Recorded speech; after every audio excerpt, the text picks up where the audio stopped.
Hey everyone, and welcome back to Occupy Democrats. Let us try to remember when we juxtapose Donald Trump to Richard Nixon. Let's be clear about something. Richard Nixon resigned his office of the presidency not because he wanted to, but in this breaking story, because the Republicans around him sat him down and said, "You are going to resign for the betterment of the country, regardless of whether or not I'm not a crook." No, it doesn't make any difference. And if you want to see this disgusting human that's our president out of the office, subscribe to the channel. So in this breaking story, when you look at Donald Trump and what his behavior is, the reason why we are sitting here today, not the voting in America, but the reason why we are where we are is because the people around Donald Trump will not tell him to stop it. And the core of this breaking story is how far, how spineless can you possibly be? Because that's being complicit with someone as bad as Donald Trump. And the core of his non-integrity, non-empathy is actually shown. And yet, this breaking story is about who around him is going to come to the table. I'm going to show it to you in a few seconds. Take a listen to what Trump has to say about GOP Republican Senator Thomas Massie in Kentucky. Here. So a guy like Massie, his poll numbers are showing he's at 6% approval rating right now.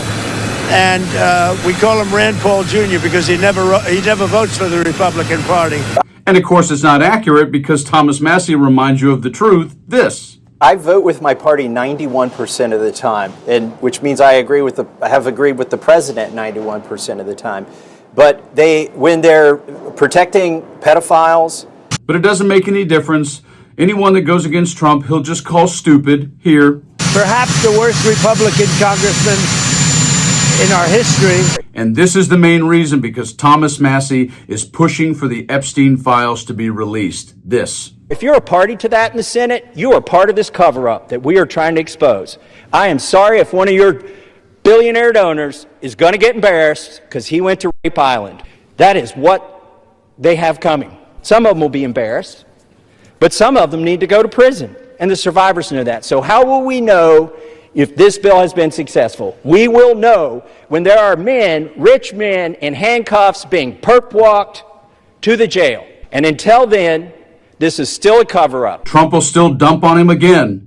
This stupid person named Massie. But when it's all said and done, what Thomas Massie says right here is stone cold correct. The question becomes, how many of his fellow GOP in the Senate and the House will follow this? They understand, even the most ardent Trump supporters understand sometimes he gets bad advice, sometimes he gives bad advice, and we wouldn't model our lives after him, his personal life. You can still like Donald Trump in Kentucky and like what I'm doing and what Ro Khanna is doing, which is trying to get transparency. Well, guess what Massie did just now, literally just now today? He challenged anyone out there on his party to condemn Donald Trump's post about Rob Reiner. Check this challenge out. Breaking news. First, GOP lawmakers condemn Trump over Rob Reiner post. In quotes, "I challenge anyone to defend it." A Republican lawmaker challenged his colleagues to condemn a social media attack by President Donald Trump against Rob Reiner.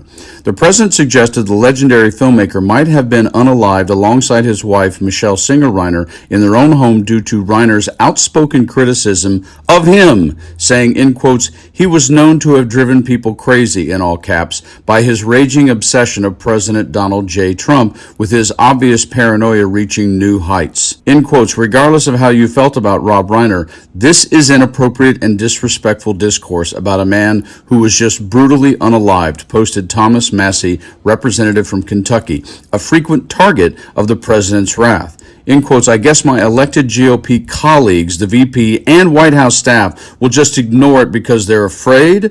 I challenge anyone to defend it." Police have arrested the couple's 32-year-old son, Nicholas Reiner, who has struggled for much of his life with addiction and endured homelessness in connection with their slayings, and have ascribed no political motivation to the case. Another Trump-critical Republican joined Massie in speaking out.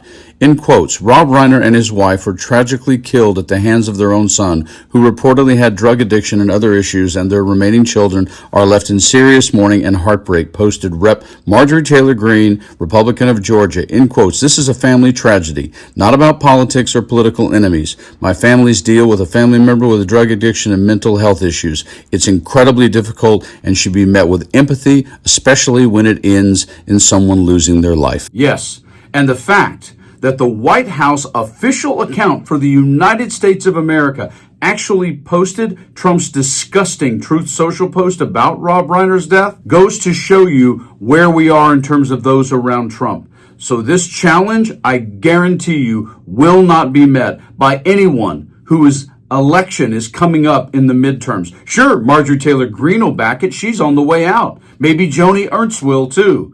Maybe there'll be just a party of people who have short-timer's disease. But what you won't see from American elected officials today is anyone with an actual spine to stand up to this complete jackhole of a human being who just happens to be the President of the United States. You guys like and share the video? Stay frosty.